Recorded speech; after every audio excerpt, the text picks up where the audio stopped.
Төгөлдөр сайхан уу? Жаргал сайхан. Төгөлдөр сайхан биз дээ. Ер нь бүх юм сайхан төгөлдөр байна. Төгөлдөр байна. Төгөлдөр сайхан гэдэг миний утганд төгөлдөр сайхан гэж нэртэй. Манай хөвч нь бас төгөлдөр сайхан шүү дээ. За. Тий. Чиний эцгээс 8 үлээ тэгээд 8 сайхан байт. Төгөлдөр сайхнаар дөө. За төгөлдөр өөхөө. Төгөлдөр сайхан. Тий. Энэ мэндчлэгээ гэж бас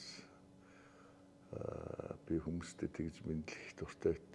Тий. Ер нь бол. Тий. Төгөлдөр. Гүн утга агуулсан. Төгөлдөр гэдэг үг нь өөрөө их гоё. Төгс гэсэн үг л дээ.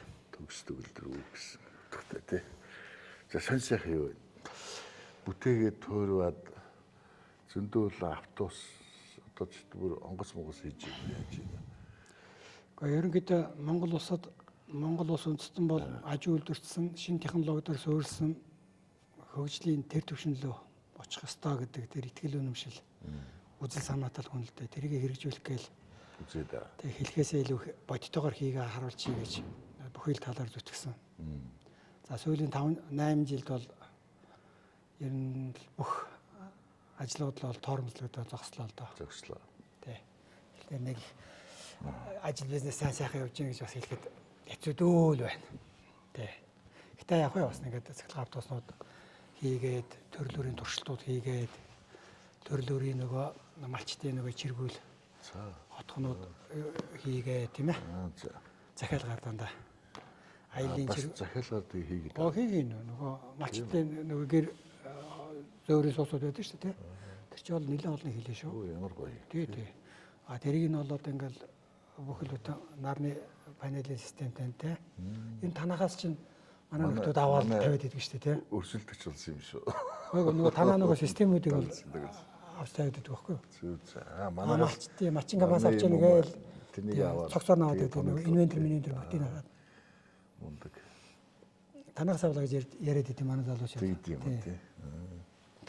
Зөв захаараас авснаас нөгөө нэг бас нөт үүдэх компанитай хамтарсан хамаагүй дээр байдаг. Зүг. Харин тий малчтын зөөрийн сууцтай болгох одоо хоёлаа нэр малчтын тухай жаахан яриад байгаа юм. Энэ одооны байж байгаа одоо уламжлалт гэх юм уу үйлчөө нүүдлийн энэ ёс заншил одоо олон мянган жилээр явж ирсэн амьдралын хэм маяг ба шүү дээ. Энийг жаахан өөрчлөөд ядаж одоо өөрөө чи хэлдэг зөөрийн сууц энэ хямдхан байх хэрэгтэй юм шиг байна. Одоо малчтын маань худалдаа авах чадвар тийм байна шүү дээ. Гэхдээ биш. Тэр хамгийн одоо чухал зүйл. Одоо энэ Монгол гэр нэг портер дээр ачаад яваад байдаг. Энэ ч бас яг үндэ бол хувь хүндээ бол маш их ажиллагатай төвхтэй ажил байна шүү дээ. Хүйтэн борон дундуур нэг хэдэн нотис гячдсан гэд явж гэн гэдэг. Тэгэхээр яг өөрөө чи хийгээд байгаа тэр зүйлийг айгүй гоё. Тэр дотор нь тавилга хэрэгслэн бүхэл юм. Тэгэл нөгөө танахаас чи юуг нь аваад хөрөж бүгдийн комборн аваад тавьчихдаг шүү дээ манай нөхдөд. Тэгээ гоё чирэл явж гэн нөгөө портер нь байж. Яг гэртээ байгаа юм шиг. Ямар гоё. Дүүш мөшин хийгээд өгчин. Тэнийг бүр их гоё төгс болгох хэрэгтэй. Тэгээ дотроо шийдэг баадаг болгох чинь тэр чинь. Одоо уулуурхайн компаниудад тэр энэ нөхдүүдэд бол бид нар яг тэр хэлбэрээр хийж өгч байгаа шүү дээ. Ер нь бол. Тэгтээ дандаа захиалгаар хийн л дээ. Би наадхыг чинь олон янзаар хийх гэж үзсэн. Тэгээд малчтаас санал авсан чинь би чинь малчтаа зөндөл явдаг. За нэг 15-аас 20 сая төгрөг дотор бол одоо зүтгэнэл гэж байгаа байхгүй. Авна гэхгүй шүү дээ. Гэхдээ баг чадлын одоо нөгөө баг чадлын портер маягийн машинууд болцоо байгаа учраас тэд шалганц болгонцол байхгүй шүү дээ. Тийм. Тэрийг нь машин чирчгээр хөнгөн шингэн. Хөнгөн хийх хэрэгтэй. Бат бэх хийх хэрэгтэй. Аюулгайлгааг нь хангах хэрэгтэй. Тав дух гэдэг. Ийм нэг 4 параметр дотор асуудлыг хийх хэрэгтэй байхгүй юу? Тэгээд нөгөө малчтыг бид нэг орлогожуулах нь нэг номер асуудал байна шүү дээ. Тэгээд нөгөө орлохгүй малчин болохоор чи ингээд амьдралын өнөө маргааш та өнгөрөөгөл тэгэл банкны хүнд алуулаад явж штт. Тэгэхээр малаа жоохон Монгол хоёр бол одоо мянган жилээр салшгүй явж ирсэн. Тэгэхээр энэ малаа жоохон салбар дээр өөрчлөлт шинжилдэг бол хийх бүр гарцаагүй шаардлагатай. Тэгэхээр тий социализм үеийн малаач яг ямар байсан юм. Нэг 25 сая малтай. За тий. Нэг суманд бол нэг 70-аас 120 мянган мал байлаа л да. Байлаа. Тий. Тэр нь бол яг нэг шинжлэх ухааны үндэслэлтэй бэлчээрийн даацтай тохирсон бэлчээрийн ургамлын хомсдлыг нэр төрлийг яг хадгалсан экотим систем явуулсан байхгүй юу? Зөв эргэлдээд. Тэг өнөөдөр яасан гэхэлэр чинь нэг суман дээр үндсэндээ нэг 200 мянган малтай болчихлоо шүү дээ. Монгол улс. Тэгэхээр чи одоо бэлчээрийн даас 3-4 дахин ихсээд ингээд нөгөө цөлжилт нэмэгдэл. Тэгээд малаас гарах ашиг шим гэж байна уу? Байхгүй. Социализмын үед бол 25 сая малтай 250 сая долларын малаа жоохон бүтээгдэхүүн экспортлдог байсан гэдээ ойлгодоо. Тэр үеийн 250 сая доллар гэдэг чинь одоогийн 2.5 тэрбум Америк доллар байхгүй юу? 2.5 тэрбум Америк доллар гэдэг чинь Монгол улсын жилийн төсөв байхгүй одоо энэ чинь бараг 8-80 төгрөг шүү дээ, тий? Монгол улсын төсөв. Монгол улсын төсөв хаанаас үржижсэн байна? Малаач хаваас үржижсэн шүү дээ. Одоо хаа байна? Малаач хаваас юу ч алгууллаа шүү дээ, тий? Тэгээ төсөв бол нөгөө уул ухаагаас тал нутгаас хөдөлж малын бэлчээр хомсдуулж цөлжилт үүсгэж тэндээс нэг жаахан нүүрсээ алтаа зарсан болоод нэг мөнгө болж байна. Социализмын үед тэр уул ухаа ухдаг байсан юм уу? За нэг ганц эрдэнэт байсан.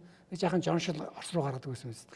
Энэ хоёр л байсан шүү дээ. Тий. Бусад орлого хаанаас болдог байсан юм? Эрдээсэл малаас амьсгаанаас бусдыг ашиглана гэсэн юм урайлооцсон тоогоор нэг хонь ихэд одоо ингээл гидс дотор тэгэл нөгөө яаж нохоо мөрний хоол хийгээл экспорт нь гаргадаг байл. Одоо нарийн гидсэрэн дээр хар мянган одоо местаслын утаснууд хийгээл гаргадаг л байлаа тий. Арс ширийг бол одоо торгон савих гаргаад ингээд бид нар ч одоо оюут гадаадад оюутан байхдаа бүгдийг аваачаал нөгөө сахин хүртгээ зараад тэргээ хоол олгож иддэг л байлаа шүү дээ. Гутлын үйлдвэр гэж байлаа. Тэг жилд 200 3-4 баг сая гар гутлын үйлдвэрлэдэг том үйлдвэр байлаа. Тэгээд ингээд суурал кадастрт болсон дамжлага бол байлаа шүү дээ. Тэгэхээр 90-ийн сүүлийн 30 жилийн хугацаанд энэ төр засаг барьсан энэ нөхдүүд бол энэ улс орныг яаж ядууруулах вэ? Яаж энэ эх орноос залуучуудыг дөрвүүлэх вэ? Яаж орлогогүй банкны зээлэнд мөнгөний үе шахих вэ? Ийм харгас бодлого явууллаа шүү дээ. Тий. Тэгэхээр энэ харгас бодлогыг бид нэ сөрж зогсох ёстой. Манжийн үед ч ийм банкны хүү бол байгаагүй. Тий. Өнөөдөр эрдээсээ зээлгүй малчин гэж бол байхгүй. За яг өнөөдрийн цуудыг ашиглаад нэг зээл мэл тэглэнэгээд нэг өнөө маргааш ярьж байна. За. Тий. Ийм биш. Ер нь би дунд хугацаанд урт хугацаанд харах шүү дээ. Бид шинэ малчин гэж хөтөлбөр гаргаж энийг кластерт хэлбэр рүү оруулж ирж тийм ээ. Тэгээд тухайн орон нутаг сум дээр байж байгаа хүмүүстэйгээ нэг баг болоод хоршоол маягаар ингэж ажиллах хэрэгтэй. За одоо би тэр Италид одоо жишээлхэд явж ялээ л да. Тэгэхэд тэр Лузайн юу гэлээ тэр хотын зах тосгон байгаа байхгүй юу? 100 ямаатай 100 хоньтой. За 50% нэг хэдэн малчин байна. Тэгээд тэр нөхөр хажуудаа арширны нэг жижигхэн үйлдвэртэй. Тэгээд тэр нөгөө арсигч бол одоо Европ стандартаар одоо боловсруулах гаргаж ирж байгаа байхгүй юу? Одоо нэг суман дээр гэсэн үг шүү дээ. Одоо ингээд Төв аймгийн Эрдэнэ суман дээр ч юм уу тийм ээ. Тэгээд тэр үйлдвэрлэсэн арсыг нь тэр Милан хотод байгаа хүүн гутал хийн. Хүүн. Тэр гут нь хэдэн доллар евро гэж. Тэгээ 150 еврогоос 1000 еврогийн үнэтэй гутлууд хийж байгаа байхгүй юу? Гэхдээ тэгэхээр Монгол малчид яагаад ингэж кластераар ажиллаж болдгоо? Монгол малчин яагаад тэр Итали малчин шиг тийм ээ? Гэхдээ тэр Итали малчин 100% ямаатай байна шүү дээ. Тэгээд жилд болж байгаа орлого нь хэдгээч 2-3 сая евро байна шүү дээ. Тэгэхээр бид нар эрдээсээ л энэ нөхцөл бүрд ийм үйлдвэрлэлийн боломж бүрдэх тэр тал руу явах хэрэгтэй. Одоо монголчууд жилд 200 биш 125 мянган гутал импортоор авч байгаа байхгүй юу? Тий. Анчи доллар шилжүүлэхээр 32 сая Америк долларын гутал аваад байгаа. Гэхдээ ядаж Монгол малчин гутлаа хийж болно шүү дээ. Өөрөө малдаад хажуугаар нөгөө арсыг нь боловсруулалт хийгээд одоо Хятад Европ дээр Туркт нэг жижиг уурын нэг үйлдвэрүүд бар манууд бол хар мянгаараа байна шүү дээ, тийм ээ. Технологи бол эрс өөрчлөгдчихлээ шүү дээ. Тэгээд тэр хүүхэд нь сумын төв дээр байд юм байгаас тэр хүүхэдтэй үд амтсан мастерс буюу гутал хийж сургалт. Одоо арсаар ихэд чинь жишээлхэд 211 нэр төрлийн бүтээгдэхүүн үйлдвэрлэдэг. Одоо бүс, цаамс, гутал, хувцас тийм ээ бүх юм.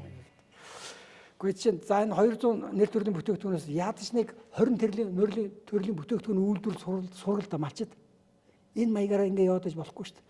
Тэгэхээр ийм хөгжлөрүүд одоо дагуулж явах, ийм хөгжлийг бий болгох энэ хууль эрх зүй бизнесийн орчныг энэ шинэ хүмүүс л хийн. Шинэ хүмүүс л хийн. Тий. Одоо жишээлбэл бидэд асар том боломж байгаа байхгүй юу? Жишээлбэл одоо ингээд аймаг болгон дээр, сум болгон дээр одоо саяны одоо гутлуудаа хэдүүлээ үйлдвэрлэе л дээ. Гутаар ингэж жишээ аваад ярий тий. Гутлаа үйлдвэрлэе. Тий. Хаана борлуулах юм? Хятад биднээс авах уу? Авахгүй тий. Татвар тавьсан, ямар өндөр тавьсан манай бараанд. Орос авах уу? Авахгүй. Биднэрт ганц одоо сайхан боломж байгаа байхгүй юу? Тэр нь юу юм? Манай казакууд байхгүй юу? Казак. Манай казакууд чи Казахстан руугаа гаргаад зарчин. Яаж игээл? Цаашаа тэр Узбекистан, Станы орнууд. Станы орнууд сайн ярил бид нар чинь Чингис хааны удмын нэг л ах トゥ усууд шүү дээ. Узбекистан байж байна, Киргиз байж байна, Туркмен байж байна, Тажик байж байна, Казахстан байж байна. Энд 80 сая хүний зах зээл байна шүү дээ. Тий. Тэгээд манай казакууд хөөхн одоо нэг солонгос машиныг дамжуулаад зараад нэг хэдэн цаас олоолаа байцад. Олоолаа. Гэхдээ тэгээд сум болгон дээр үйлдвэрсэн тэр гутлыг аваад тэр станы орнууд аваачаал нэг $10 зарлаа да. $20 зарлаа да. Чин зүгээр тэр бомтон малчин болох боломж байгаа байхгүй юу?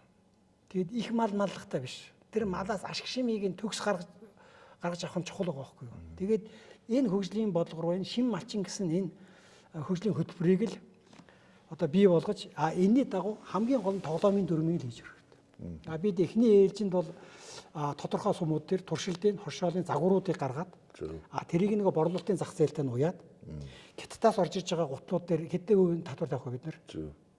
Бид Хятадтай адилхан даа. Хятад манай бараанд 20% татвар тавьж байгаа шүү дээ гадийн. Бид нар адилхан Хятад бараанд 20% татвар тавьчих. Тэгэд үйлдвэрлэгч нөөтийн татварыг нь яах вэ? Тийг болгочих.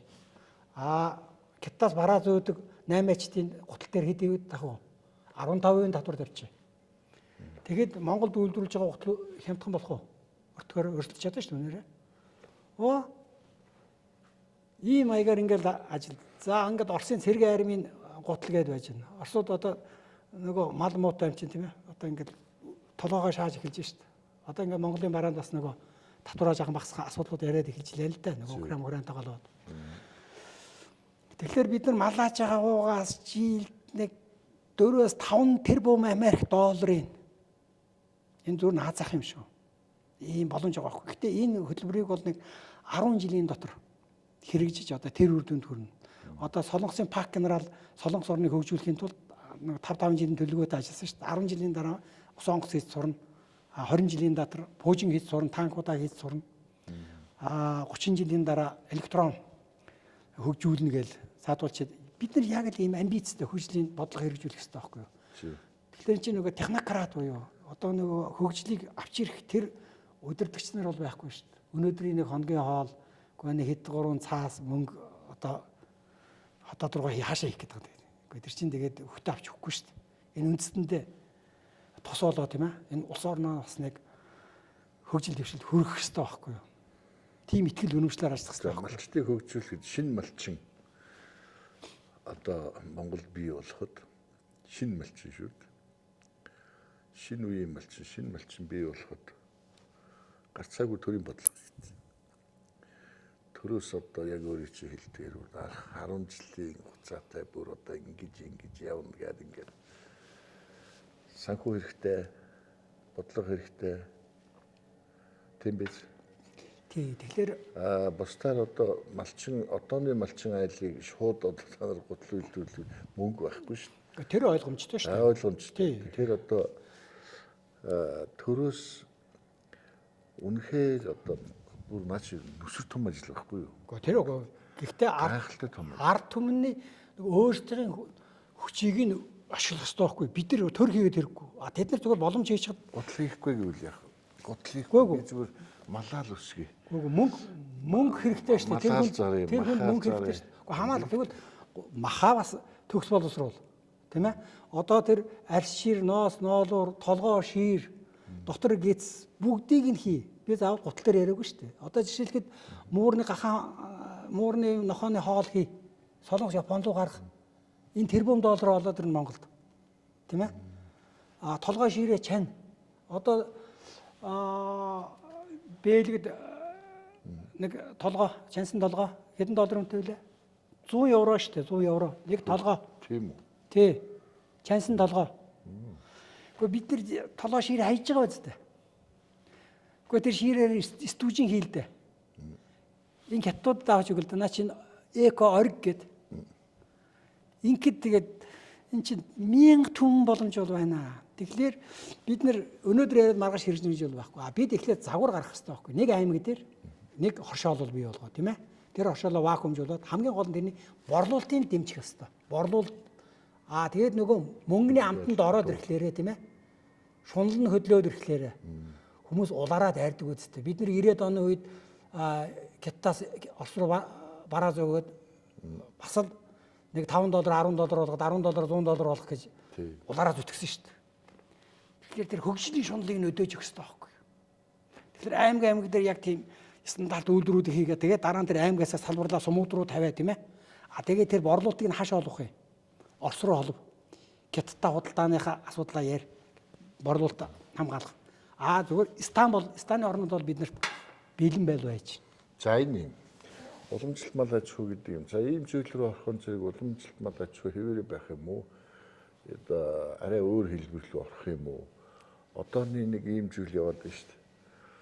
Одоо олон мянган жил өвдөөдсэс минь уламжилж ирсэн бэлчээрийн мал аж ахуй энэ одоо гайхалтай зүйлийг байхгүй болох юм бол Монголд аялал жуулчлалч хөгжихгүй, Монгол одоо нөгөө үндэснийхээ энэ их гоё өв соёлыг байхгүй болгоно. Бэлчээрийн мал аж ахуй гэдэг зүйл бол заавал байх ёстой. Тэр байтугай отор нүүдлийг хизээ зогсоож болохгүй гэдэг юм яригдж шүү дээ. Тэгэхээр энэ бол нөгөө уламжилттай холбоотой Монгол хүний цуснд байж идэг нэг юм түүхүүхээ устгахгүй гэсэн нэг юм ингээд малчид дээр хамт орчиж байгаа байхгүй юу? Чи үлж өгөөд одооны нөгөө чулуугаар байсан хороос авчиндаа л бай. Өвлж. Тэгээд нөгөө ногоогоо хөгөөд нүүдгээрээ нүү. Ингээд одоо боломжоор 200 500 3000 4000 маллаад энэ миний юм гээд дуртай үедээ зараад ингээд амьдраа гэсэн амьдрнаа гэсэн ийм бодол яваад байна шүү дээ. Энийг Ер нь бол тийм л те. Энэ одоо яаж хөгжих юм? Бид нар бол одоо шинэ малчин гээд өөрөө бит хоёр бол маш гоё юмнууд ярьж байгаа. Одоо баг мөрөөдлөх юм ярьж шүү дээ. Шинэ малчин ийм байх шүү. Мөрөөдөл биш. Наадах чинь тэр австралууд хийцэн байна. Яг одоо Австрал малчин. Австрал хончин. Миний саяны тэр хүүхдүүхийн тухай яриад ингээ хажууд нь ярих юм бол мөрөөдөл шиг харагдчихаа. Тэгэхээр шүү дээ. 170 мянган малчин айл гэдэг бол маш том тоо. Энэ олон хүмүүсийн энэ дотор чинь настай хүмүүсийн за юу хөө өмнө өвөө нэмэн одоо өдий хөрсөн хэдэн муу ямаатайгаа ингээд насыг барнаа. Юу гутал. Юу тэр зөөдөг байшин бор гэртээ ингээд байж иж болж байна гэл. За мэдээж нийтээрээ 100% бол орохгүй. Малчид нэг сайн зүйлэн залуужж байгаа. Сэтгэлгээ нь арай өөр болж байгаа. Ингээд юмнууд байна. Гэхдээ яг миний бодлоор бол нөгөө мориноосоо буугаад моциклд мордсон шигээ уг нь хурдан шилжүүл амраа байгаа байхгүй. Тэд нар үнэхээр одоо жишээлбэл хүүхдүүхээ боддог бол одоо хүртэл морин унаад тэмээгээр нөгөөд явж болмоор байсан. Гэтэл бол одоо машин моцикл болоод явцсан ингэ байж л Хүндрэлтний хөгжил арга байхгүй. Тэгэхээр энэ хөгжил гэдэг зүйл хэдийгээр энэ малчин хүн ч гэсэн өөрөө хүн. Малчин хүн өөрөө гоё амьдрахыг хүсэж байгаа хүн юм байна. Хөгжил дэвшил рүү орохыг хүсэж байгаа. Гэхдээ нэг хэсэг бүлэг хүмүүс нь бол энэ нүүдлийн байдал аж ахуйг сүнэж болохгүй. Тэгвэл Монгол байх ч учир байхгүй. Нүүдлийн мал аж ахуйг сөнөө гэж хэн ч яриаг байгаа. Тэгэхээр ингэж байгаа байхгүй. Би одоо эрчимцэн мал аж ахуйг одоо хагас эрчимцэн байдлаар ч юм уу тэрнээс сайн зүйлүүдийг аваад одоо бэлчдгээрээ бэлчдэг. Гэхдээ тэр нэг арай нэг өөр одоо жахан таваарлаг, чанарлаг мах тэгэл одоо энэ малын эмчтэй стандарт тэр юм руу орох ёстой гэдээ ингээд яриад байгаа байхгүй. Тэгэхин зэрэг бол үгүй ээ. уламжилт мал аж ахуй эвдэгдэнэ. Ингэж болохгүй гэж байгаа байхгүй юу? Одоо хараа үндэ одоо яг манай малчтын маань амьдралын одоо амьдралаа сайжруулж байгаа ганц л зүйл байгаа. Тэр нь юу гэх юм зэрэг малаа л өсгөнө. 3,000, 4,000, 5,000 болгож иж нөгөө төс чинь 1000-аар нь 500-аар нь авч зарж иж 1-2 портер одоо нөгөө машин дээр хүүхдтэй орон сууц байшин хүүхдийн төлбөр хаан банкны зээл энэ юм төлж шít. Үндэ бол 200 малтай 500 малтай айл бол өсөж хөгжихийн тухай ярих нь чирэггүй. Тэр бол зүгээр одоо малаа хагалж идээд ахтуу садын ирээд 100 сайхан цаг сайхан болох зэрэг жаргалтай сайхан тэгээд эргээд дараагийн өглөөр ингээд давтагдал ингээд автомжтой явж байгаа. Тэгээд би бол яг өөрөө чинь саналтай бол нэг байна. Дэлхийн ертөнцийн хөгжил дэвшил хаашаа явж байна? Ямар гайхалтай хөгжиж байна? Юун одоо нөгөө одоо Монгол бол одоо юу яриа сууж байгаа ч гэдэг нөгөө газар доогор явдаг юм шиг үлээ. Гэтэл бол дээгүүр нь одоо онгоц вертолет жижиг вертолетууд нисээ такси максиг болоод хөгжил нь ийм хачин жигтэй болж шít. Агаарын орон зайгаа эдийн засгийн агаарын орон зайгаа ашиглаад эхэлж шít. эдийн засгийн эргэлтэнд оруулаад 161 жилийн түүхтэй тэр метро гэдэг имийг одоо Монголын газар доогор байгуулах гэдэг ярьж гин гэдэг чинь энэ аливаа техник технологи хэдэн жилийн настай. Энэ технологийн насжилт нь цаашаа хөгжил нь хэр юм гэдгийг заавал энэ улс орн бол харж иж шийдлээ гаргаж явах хэрэгтэй байхгүй юу? Бусдаар бол одоо бид нар бол яг л одоо тэр хуучны технологиг авчиад газарт болох гэдэг нь шүү дээ. Тэгэл энэ одоо сая өчигдөр өнөөдөр фэйсбүүкээр хэлсэн бусан давтагдсан биш хятадын метро гэхтэл тийм. За метро яах вэ? Тэгээ малчтын хувьд бол миний хувьд бол айгүй тийм өөдрөөр харж байгаа. Олцтой зүйл нь би хэлээд шүү дээ. Залуужж байгаа. Хүмүүс яг боломжоор одоо нэг орчин нөхцөлдөө яагаад арга байхгүй энэ смарт утас хэрэглээд энэ аппликейшн дээр чинь ажиллаад тийм үү? Одоо кириллээр кириллээч бичихгүй одоо нэг юм үгээр ингээд гэлээ бичээд ингээд байна шүү дээ. Энэ бол бас ингээд алхам явж байгаа байхгүй. За яг нар салхины цахилгаан үүсгэр гэрэлгээгээ бол аль хэдийн одоо орчлоо. Тэр айлтгсан. Би одоо 90 хэдэн онд л одоо 94 онд бүх айл малчин айлууд лаатай байхад л анхны 27 салхин систем гэсэн. Тий. Тэн дээр бол одоо гавьяа явахсан юм шүү. Тэр чи одоо шууд 220 асч илээ шүү дээ. Тэр үе чи юм лед гэрэл мэрэл гоё юм байгаад. Байхгүйсэн тий. Оросын улаанчдаг ламп Монгол гэт эргүүлээл чинь унтраалга байхгүй шүү. Патрон игээд эргүүлээд асаагаад тэнд ч гэсэн бөөн хөөр хөгжөө болж гайхаж биширч жигтэй хоёр болж илээ. Одоо саяхан санагдчих. Тэгээд тэр үеийг одоогийнхтай бодох юм бол хөгжил яваад байгаа. Гэхдээ яг ахуй амьдрал тэр Монгол гэрийн зүүн урд талд байж байгаа тэнд ажилдаг амьдардаг эмэгтэй хүн малчин эмэгтэй хүн шүү дээ. Одоо гэрийн эзэгтэй тэр зүүн урд тал хөгжөөгүй байна гэдэг бол тэр айл хөгжөөгүй байна л гэсэн үг. Гал тогооны хэсэг хамгийн тансаг хамгийн илүү хөгжилтэй байх ёстой. Өдөр болгон тэр хавцаа ажилдаг хүний хараад байхад бол хамгийн одоо төвхтэй хэцүү ажлыг хийж байгаа юм чинь тэр хүн байж шít. За ингээд хувь айлын тухай. За малчин айл бид рүү хэлжсэн одоо хүйтэн ширүүн бороотой үртэл ингээд навц сүдсэн навцсан нэг портертай цутруухан нэг нохой дагцсан хэдэн мал ингээд нүдэнд харагдчихсан ингээд нүүдэл ингээд явж идэг штэ. За тэгээд явж очиод буух газараа буу ногоо цагаатай газар очиод бууж штэ. Тэр өндөр байгалийн ямар ч үзэгдэл байсан тэр гэрийг барих ёстой. Тийм үү? Тэнд шахуур даалал хөөхөд нялх хөөхөд байсан чинь нэг нөмрөлттэй газар тавьж байгаа л машиндаа суулгаж байгаа ч юм уу ингээд гэрээ босгоод аавна. За ингээд ийм улирал болгон ийм зүйл давтагдаал ингээд цаг хугацаа өнгөрөөл явж байгаа. Гэтэл бол сая битээ нэвтрүүлгийнхэнд ярьж байгаа чинь тэр ихгүй. Тэр одоо зөөврийн гэр сууц гэдэг ямар бол ядаж одоо бид нар 100% орж чадаагүй гэж шүү дээ. За бас нэг энэ зүйл нь өвлчөө хүмүүсийн манай малчтын тулгаад нэг юм зүйл байна. Өвлчөөн дээр үл хөдлөх хөрөнгө буюу одоо тансаг сайхан байшин барьж байгаа зэрэг тэр хавьд нь одоо бороо орохгүй, ногоо гарахгүй одоо суурин байдалтай амьдрах гэж шүү дээ. Байвал одоо хэцүү шүү дээ гэж байгаа байхгүй. Тэгж болохгүй. Тэр хавьда ногоо тарих хэрэгтэй байхгүй юу? Малаад хийжих ногоон тэжлээ. Тэр чинь яг тэр хавьяа өөрөө эзэмшиж, додомдож, хөгжүүлж ингэж явах хэрэгтэй. Ер нь тэгээд малчдыг чинь нөгөө австрал малчдын жишгэлэг хүрэх хэрэгтэй байхгүй юу? Австрал малч нь өнөөдөр жилийн орлого нь одоо 2-3 сая доллар шүү дээ. Зүгээр нэг дунд чинь. Тэгээд австрал малчд яаж ийн? Монголчуудыг аваачаад энд хонь хариул үйлж. Дэлхийн нөгөө бүх ард түмнийг аваачаад өөрийнхөө зарцгийг сууж байна. Монголчуудад яагаад тийм боломж байхгүй байгаа? Ийм өргөн тал сайхан нутаг тийм ээ. Тэрний хажууд австралч нь бас цүлж штэ тий. Халуун. Тэгээд үер нэг бороо орол үерэлждэг, өвгөн шатаагаад алчдаг ийм газар. Монгол бол одоо энэ дөрвөн улирал ээлжсэн ийм газар. Тэгээд жоохон амбицтай байх хэрэгтэй байхгүй юу? Тэгээд сэтгэлгээний энэ ард түмнийг нөгөө Максим Горкигийн Данко гэдэг нэг өвүүлэг байдаг байсан юм да. 9-р ангид бид нар уран зохиолыг хичээлд үздэг.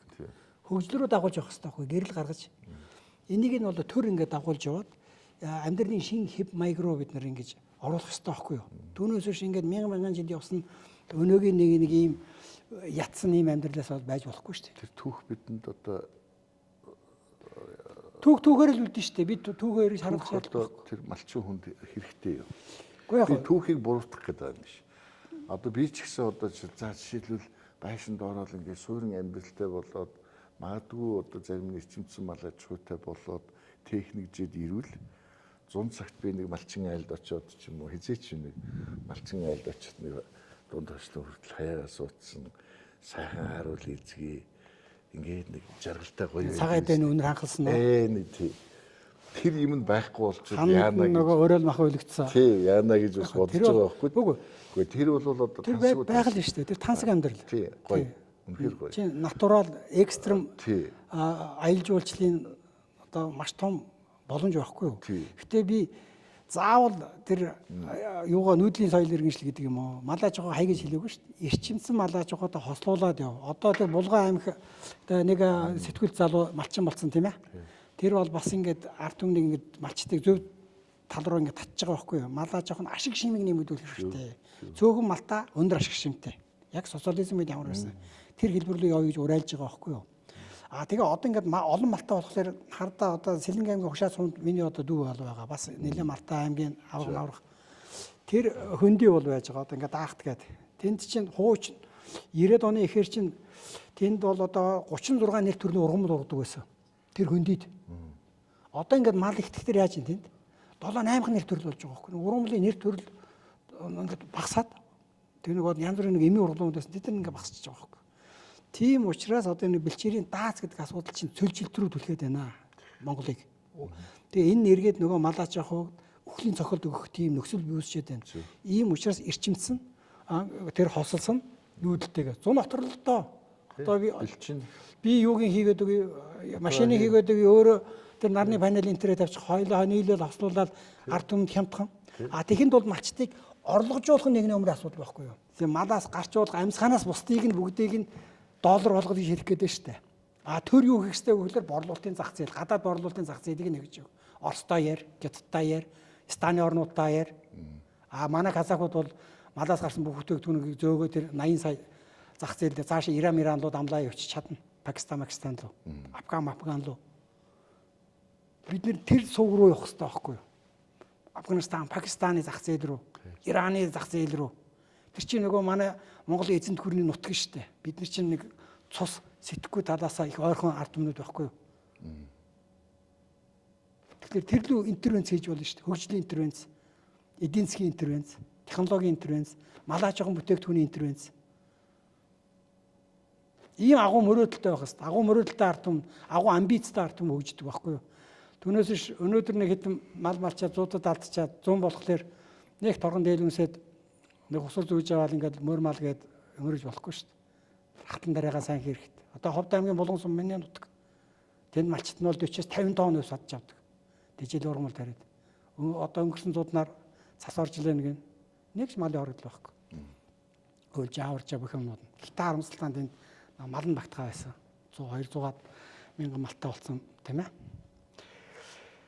Тэгэхээр маллаач ахуу дээр хоршоо гэхлээр одоо хоршоо малчид одоо ингэ бүлгээрээ нийлж хоршоо байгуулна гэж. үгүй тэр худлаа. Зүгээр нэг суманд бас нэг толгойн ажилдаг нэг залуу байгаа шүү дээ. Тэр залууд л боломжийг өгч. Тэр залуу цааш малчтайгаа л холбогдов. Түүнээс малчтайг ингээд нийлгэж хэлж байгаа ш. Би сумын төв дээр байж байгаа нэг толгойн ажилдаг нэг сайхан залуу байгаа шүү дээ. Нэг дэлгүүр хоршоотой бас тэнд нэг аль нэг намд ноцсон гүйж байгаа нэг нөхөр байгаа шүү дээ. Тэр залуугийн нөгөө муугар хэлмэл шунлыгийн хөдөлгөчих хэрэгтэй байхгүй юу? Чаа ийм их орлоготой болох нь байна. Тэр хүн ингээд $100,000 орлоготой болох юм бол тэрний $50,000 нь малчт руу очих байхгүй юу? Тийм ээ? Гэхдээ нэг ийм бай. Одоо хамгийн их амархан арга нь бол одоо хятад гэдээ ярихаар энэ манай монголчууд үзэж чадахгүй их төвхтэй тийм сайн зүйлийг одоо нэг юу гэдэг үг гэдэг үлээ чи өөрөө хийж чадахгүй сайн холбогдогч болж гэдэг үлээ. Хүний хийсэн их гоё зүйлүүд санаа авахыг хүсэхгүй. Юу муу хучаа гээл. Тэгээ би тэнийг ярихсангүй л дээ. Хятадын одоо өвөр Монголын малчтаар зөндөө явсан. Ямар аж байдалтай, ямар янзын хөгжилтэй яваад идэг юм бэ гэсэн чинь 98 хийжсэн 28 чинь гэрүүл шууд хаяал ерөөс мал дээр гарсан гэж байгаа байхгүй. Тэгэд угаасаа байшин шүү дээ. Байшин. За мэдээж газрын хятадууд бол ингээд тусгаалаад өгсөн. Хашаа мшаа бариад татгаад ингээд эндээс цаашаа явж болохгүй. Мал чинь бол 200 толгоогоос дээш өсч болохгүй гэд ингээ өгцөн. Тэгээд тэд төлөө зардаг юм. Тэгж байгаа. Хоньо одоо бол хэд өгшрүүлдэггүй, нядлгаанд өгдөг. Тэгээ малаа бол яг тэр тоонд нь барьдаг. За онцлог давуу талууд байна. Үнэтэй, мах үнэтэй, арьс ширээлдэг юм үнэтэй. Зах зээл том зах зээлтэй. Манай Европ, Америк нийлсэн, Латин Америк нийлсэн. Тий. 3 төв нийлсэн хэмжээний том зах зээл байгаа шүү. Хятадтай бидрийг одоо ингэж жишээд тэд чинь чал өөр юм гэж зөвлөдөө зөв.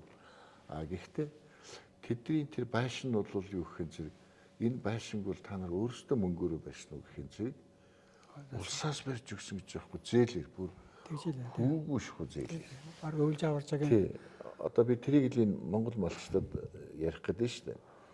Засгийн газар энэ бүр их том бодлого бариад жишээлбэл мал төрийн өмчт төрийн мэдлэг байна, хамгаалтанд байна ч үлээ үндсэн хөлтөнд байгаад идэг. Малч нь бол тэр төрийн хамгаалтанд байхгүй байхгүй. Тэгэхээр малыг хэн малж байгаа? Малчин хүн л малж байгаа шүү дээ. Тэр энэ малчтыг огт шинэ үеийн шинэ одоо нөхцөлд амьдралд шинэ одоо зах зээлд гаргахын тулд төрөөс бол заавал санхүүгийн дэмжлэг, тусгай бодлого ийм зүйлүүд хэрэгтэй болж байгаа байхгүй. За тэр одоо битгий яриад одоо тэр эрчимцэн мал аж ахуй гэдэг тухай бол сонсгоч хүсдэггүй юм байна. Тэр бол 100% ингээд орохчгүй. Угаасаа нэг 100 малчин дутмаас нэг 4-5 нь тийм үү. Тэгээд алгуурхан тэдний амьдрал дэвшлээд ирэхин зэрэг дагаад орно. Дагаад ингээд баг-багаар орох хэрэгтэй байхгүй. Тэр маш их урт хугацаанд үргэлжлэх ажил. 90 онд 8-нд эхлээд нэг 2-3 нөхөр явал дараа монголчууд бүгдээр шуурсан шүү дээ. Тийм шүү дээ. Мал аж ахуй дээр бас яг тийм загвар хоршоолууд гаргаад тэднийг нэг $100,000 орлоготой болгоод эхлэх юм бол бүгдээрээ өрөө хашгираад сэлмээ сууглаад яг дэлхийг өөрийнхөө бүтээгдэхүүнээр эзэлнэ гэж дайрчин. Тэгэхээр засгийн газар энийг хөдлөх л ёстой. Тий, хөдлөх тэр хууль эрхлэх бизнесийн орчныг нь бүрдүүлээд өгөх хэрэгтэй. Борлуулалтын орлогыг нэмэгдүүлээд өгөх хэрэгтэй. Тэгээд ийм нэг энд нэг ийм том мөнгө урсгал байна ингээд харчих юм бол Улаанбаатарт байж байгаа сая 500,000 хүн бүгдээрээ мал руугаа гүн. Мөнгө рүүгээ гүн. Тэгэхээр одоо нөгөө социализм үед байдаг шиг нүсэр том 10,000 20,000 хүн ажилд үйлдвэр ирэх хэрэггүй болчихлоо шүү дээ. Яг тэр нэг Италийн тийм ээ. Смарт болоод бүр ийм жижигхэн болоод тэгээ нэг жижиг дунд үйлдвэр хэрэг. Тэр Италийн тэр нэг малчин тийм ээ. 100 хонтой 100 ямаатай. Тэгээд хавирах малчтаас яг аршир авчиад. Тэгээд нэг жижиг боловсруулах барбаантаа тийм. Тэгээ хүн Миланд гуталчихна. Сая евро олж штэ. Нэггээр бол бид нар малчин айлд талх бариад очдог. Байсан бол одоо тэр айлд орхоос бараг сүрдмээр баян айл болж хуурах хэрэгтэй байхгүй юу? Үгүй харин Тийм үү. Австралийн малчдыг хараад хаусанд нисдэг тэрэгтэй малаа дээрээс зүгээр харчаад яг хөө хэдэн мортой кобайнууд тийм ээ одоо монголчууд ч байна уу энд тэндээс очсон нөхдүүд нөгөө малыг нь тоос шороон дотор тугаад явж байгаа шүү дээ ер нь бол. Тэгэхээр Монголд асар том хятадын өөр Монголын малчтай харьцуулахад асар том боломж байгаа байхгүй юу? Нэгдүгээр газар нутаг цаг агаарын уур амьсгал бас харьцангуй зөв. А хоёрдугаар нөгөө хятадын төрийн бодлого шиг нэг хаашаан дотор хашихгүй. Тий. Зун сайхан нүү, хавар сайхан салгингаар хаягаа шуугаад гол иргэн дээр Тий. хэвт бид нар ч гэсэн очиж амрыг. Тий. Хамаалга биднээс мөнгө ав. Зөв. Тий. Дээр нь намар өвөл хамгийн хэцүү цаг үе шүү дээ, тий. Хавар. Яг энэ үйлрэлдээ бол тэр өлжөө. Тэгэл тэр нөгөө одоо алтан гэрлэгээ нэг дорнтын нэг арчс намын хож нэг дарга марга байсан тийм ээ. Их хурлын гишүүн байсан. Одоо манайч надад ярилцах. За. Тэр чинь ингээд өвлжин дээр ногоон тэжил тариал. Үгүй энэ ч л байхгүй да. Ингээл явах хэрэгтэй байхгүй юу? Их сайн байна. Яг тийм заа хүмүүсийг оруулж ирээд энэ сэтгэлгээг өөрчлөх хэрэгтэй байхгүй юу? Бид тэр 13 дугаар зууны сэтгэлгээгээр амьдрмааргүй шүү дээ. Бид 16 дугаар зууны сэтгэлгээгээр амьдрмааргүй шүү дээ. Нэг л зүйл байгаа. Одоо энэ хэвшил болчлоо. Одоо ерөөсөө л ингээл хам банкнаас зээл авах ёстой, төлөх ёстой, ноолоор гарах ёстой. Ингээл тэгэл одоо наадхыг чинь шин хүмүүс, шин нам, шин эвсэл эвдэн. Яг би шинэ малчин гэдэг бидний энэ яриад байгаа юм а ямар ч хэлсэн цаасан дээр буулгаж байгаа. Зөв онц. Энэ шинэ малчин гэдэг нэртэй ийм нэг тийм төсөл хөтөлбөр маягийн юм. Одоо бол бид нар цээжээрэл ярьж штэ. Цаасан дээр буулгаад энийг одоо олон түмэнд илгээд ингээд явмаар байгаа байхгүй. Одоо л бид нар л хийхгүй бол энэ одоо дараачийн үеэс юм харах нэмэргүй шүү. хэцүү шүү. Тий. Тэгэхээр шин зөргмийн чи малчтаа одоо 20 30 жил амьдрал олгосон хүн тийм ээ. Эдний амьдралын гүнд байдаг хүн. Энэ хүмүүсийн амьдралыг өөд татаа. Амьдрах загварыг нь бий болгож өгөө. Хууль эрхцөө тэр саяны хэлдэг вакуумжуулаад аймаг дээр нэг 21 тийм хоршоо ихний ээлжинд байгуул л да. Зөв. Тий, тэгээ борлуулалтын хамгаал дэмж. Зөв. Заавал малчин хийх алуугүй тэр аймаг дээр байгаа суман дээр байгаа нэг залуу хийх. Малчтайгаа нийлээд тэдний дэмжиж өгч вакуумжуулаад бака гарааныхаа хөрөнгө оруулалтыг шийдээ. Асар олон юм зар. Би одоо олон хүмүүстэй ярилцж байна л да. Тэгэд яг нэг л зүйл нь юу гэхлээр яг нэг эрчимчин мал аж ахуйг бол нэг бол одоо ярих цаг нь арай эрт юм а гэх бодогдож байгаа байхгүй юу. Үгүй л дээ. Энэ дотроос ингээд гаргалгаануудыг ингээд хараад байхлаар зэрэг ерөөсөө л энэ урд нь ерөөсөө энэ чиглэлийг ярьж байгаагүй одоо хөндөж байгаагүй зориглож ороогүй юм уу ингээл зүгээр явцсан зүйл юм. Тэр одоо ялангуяа саяны энэ өвлийн аимшигтай зууд боллоо шүү дээ. Эннээс үүдээд малчид бол бас хоорондоо ярьж ийн гин. Гэр нь бол за нэгдүгürt бол бидний одоо залхуугаас боллоо. Алдаа хийлээ. Хоёрдугаар дэлхийн энэ цаг уурын байдал юмнууд өөрчлөгдөжээ. Тийм үү? Улам өөрчлөгдөнө. Тэгэхэд улам өөрчлөгдөнө. Тэгэхээр зэрэг бид нар бол одоо гаднаа нэг портер Прус энтер хурааж явах оронд мөнгөө зохицуулж хагаад малаа ямар ч байсан нэг битүү савтай болгох нь хамгийн зөв байна гэдгийг. Энэ бол маш том алхам байхгүй юу? Харин одоо тэг хэлээд ойлгохгүй зовжл ойлгох шүү дээ. Тийм шүү дээ. Тий. Тэгэхээр малчтын амьдралыг өөрөө бол одоо бас нэг төвшөнд авчирсан тийм ээ. Соёл ахуй талаасаа. Одоо малчин хүн сая доллартай байх тэр тал руу өөрөө авч явах хэрэгтэй шүү. Яг. Энэ бол одоо бурхнаас өгсөн өөрийн чинь үүрэг. Тий. Австрал малчин шиг байл гэж хэлэх гээд шүү дээ. Би харин мөрөөддөө шүү дээ. Хизээ манай малчт нэг фертлот унаад авч явах бол хүн фертлот эхлээ зэрэг нэг л их тэнгэрийн үнэтэй юм шиг боддог. 80,000 доллар байгаа шүү дээ. Тийм шүү дээ. 80,000 үнэтэй байгаа шүү дээ. Одоо машины үнэтэй фертлот байж байна. Энэ хүртлээ хөгжиж энэ одоо боломж нь бол малчтад байгаад идэг. Гэхдээ энэ засгийн газар чиглүүлээд тэр замыг нээгээд өгөх ёстой. Ийм ажил байна. Одоо ингээд хөгжлийг төгжчихсэн ба шүү дээ. Манан гэдэг юм чинь. Одоо зүгээр л тэгэл ядуу байлга. Ингэртэн төмөр зүүгээд гэртэн баха улаандаа өнөр нь зүүж байгаараа явчих шүү дээ. Одоо нэг зүйл нь бол одоо би хэлээд байгаа. Ер нь одоо малчч гэсэн өөрсдөө энэ одоо шагнал урамшуул юм юугаа хэд банкнд барьцаан тавьж болохгүй шүү дээ. Өөрт чинь одоо ялангуяа Ямар сонгуулийн социализм шүү дээ. жил хачин өсөрхөө хүн шүү та таны шагныг бол Хуцаа гэж яг гэж хийж байгаа. Түүний оронд хөрөнгө оруулалт хийчих. Тий. 100 сая төгрөг. Тэр шагналын оронд зүгээр 3 дугуйтай пат. Эсвэл өвлжээ. Тэгээд нэг юм өгөх гээд байгаа бол цаасан дээр та мундаг хөнгө бичиж өгчих. Тийм үү?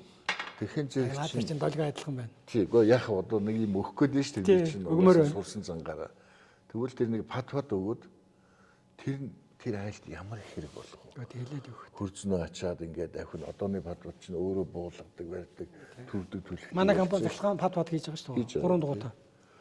Гээд ингээд төр нь хүртэл өөрсдөө өөрчлөгдөх шүү дээ. Одоо энэ шагнадаг барьдаг юмнууд энэшээ салахгүй байна гэдэг л энэ хөгжил. 30 жил монголчуудыг мангууруулсан энэ улсуудаас салахгүй бол та нарын өр хөгтүүд ч гэсэн энэ за би шууд хатуу хэлчих. Зомби амьдрал дотроо л амьдрна. Одоо бойл. Одоо яг өөр маягаар харах цаг болсон шүү. Малчтын үед бол ер нь монголчуудын үед тэр.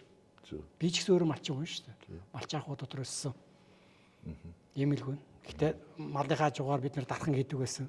Гэри мод хийдэг байсан. Монгол гэр хийдэг байсан. Ингээл тухайн одоо бариа цөөрөнгийнхаа бүх тогоо шанах 100 яндангийн хийгээд өгчдөг л байлаа. Тэгээ малчин хүн ингэж 2-3 чиглэлээр тийм ээ. Тариага тариад өөрсдөө ичдэг байлаа бид нэр. Ингэж л амьдрах хэрэгтэй байхгүй юу? Ганц мал харах биш тийм ээ. За ийм байна. Тэгээд одоо шинэ малчин гэдэг хөтөлбөрөө гаргаж ирээд энэ 20-30 жил малчтыг одоо ингээд соён одоо ахуй соёлыг сайжруулсан энэ алхмаа өшөө урагшааныг алхам авч очих тэр ажлаа сайн хийгэрээ гэж хүсэж байна. Тэгээд энэ шинэ намын зүгээс шинэ эвслийн зүгээс тийм ээ. Шинийг эвслийн зүгээс шинэ малчин гэж хөтөлбөр одоо боловсруулж гаргая гэж байгаа. Тэгээд ерөнхий концепцээр бид хоёр бол санал нэг байна тийм ээ. Тэгээд энэ хөгжлийн том загварчлалыг боловсруулж урагшаа чирч явах, практик хэрэглээнд оруулах, эдийн засгийн өрөөгөөжийг бий болгох, тэр малчиг нэг $100,000 болгох тэр ажлыг чийл хийн. Өөр Монголд оёрд хийхгүй, хөрсөх хийхгүй. Энэ бол батлагдсан шүү. Нэг юм байна. Малчин гэдэг компани 30 жилийн ойгоо энэ жил хийхий. За яг 30 жил би одоо нүүрсдээрч оролцсонгүй, гуталцаарсангүй, талхацаарсангүй. Зөвхөн малчтайгаа үзэж тарсаар бол өдий үрж нас ийм болчих. Тэгэхээр энийг онцлог нь ерөөсөө л энэ толгойд малчтын хөгжлийн тухай энэ зүйл бодогдчих юм. Ер салдаггүй. Одоо хон өөр зүйлийг боддог. Бодох боломж. Нүүрс ухыг алт ухыг гэж боддог. Тий, одоо их хэмжээний мөнгө одоо ашиг байлаач тэр ингэ тэгэлдэг байхгүй. Тий. Тэгээ тийм учраас тэр шинэ малчин, ер нь малчтын одоо өдий түүхийг харахад 5,000 жил чиг нөгөө ингээд ийм учиргүй олон жилээр яваад ирсэн малчин хүмсийн амьдралын хэв маягийг өөрчлөнө гэдэг бол чин зэрэг чамд бол чи хийх ажил биш ээ гэх шиг бодогдож байгаа. А гэтэл цаг хугацааны хувьд энэ дэлхийн ертөнцийн хөгжил хүний амьдралын хэв маягийг харахын зэрэг одоо өөрчлөх цаг одоо биш аль хэдийн өөрчлөгдөх цаг нь болцсон. Тийм үү? Тэгэхээр зэрэг шинэ малчин төсөл хөтөлбөр буюу шинэ малчин гэсэн энэ нэр өгнийхээ дор энэ ийм загвараар ингэж явбал ямар вэ гэдэг юмыг бол би л одоо гаргаж тавих нь зөв юм байна. Энэ болохгүй зүйл биш ээ гэдэг юм бас өөртөө ярьж л байгаа юм л да. Дотоод хүнтэйгээ. Тий, дотоод хүнтэйгээ. Одоо дотоод хүнтэйгээ л ярина шүү дээ. Одоо өөр хинтэй ярих юм. Найз нөхдөдтэйгээ яар, шинэ намынхантайгаа яар, ард түмэнтэйгээ яар, малчтайгаа яар. Тэгээд энэ үндэсний хэмжээний хөгжлийн хөдөлгөөн болгох. Тий. Бид нэг дэмжиж. Сайн ерөнхий загвар дээр хоёлаа 100 200 баг 1000 санд нэгдлээ шүү дээ, тий. Тий. Харин тий. Одоо энийг тоглоомын дүрмийг жоохон өөрчилж өгöd. Тэгээ би ганц юм хэлээд шүү дээ. Малчтын гэрийн үүдэн дээр банкны хөрөнгө оруулагчд ирээд та мөнгө хадгалуулж аач гээд гуйдаг л болгочих. Зөв. Малчд банкн дээр биш. Утсын намраадгүй залгадаг байх хэрэгтэй. Та манайд хадгаламж өгөөч, та манай хөрөнгө оруулалтын санал руу тэдэнд өргөний явууч, танд тэдний хувийн өгөөж өгье гэдэг. Дэлхийн малчд бүгд ийм болцсон байна шүү дээ. Тий. Монголын малчд яагаад ингэж болдгоо? малчин дорж биш. Одоо тэр суурингийн тэр багийн одоо тэр компани захирал тэр Угаас л тийш шүү дээ. Дэлхийн малчичид юм болчихсон шүү дээ. Хөгжингөө тэр гэж явна шүү дээ. Тий. Тэр баян тэр үнтэн Тий. энэ тэр гэж явах хэрэгтэй байхгүй малчид. Тийм үү? Одоо альпийн нуурын малчид яаж байна? Нөгөө бяцлага хийгээд хэдэн өрөө зарж байна. Зөв тийм. Нэг юм бөөрнхийн тийм 200 евро шүү дээ. Юу гэсэн үг ямар үгтэй. Гэтэ яг тэр чинь зөвхөн уралдаал аваад идээд дуусгаж шүү дээ. Хөгжөрсөн бяцлагыг. Тэгээ шинэ малчин. За шинэ малчны төлөө. За шинэ малчин шинэ Монголын төлөө. За шинэ Монголын төлөө. За баярлалаа амжилт хүсье.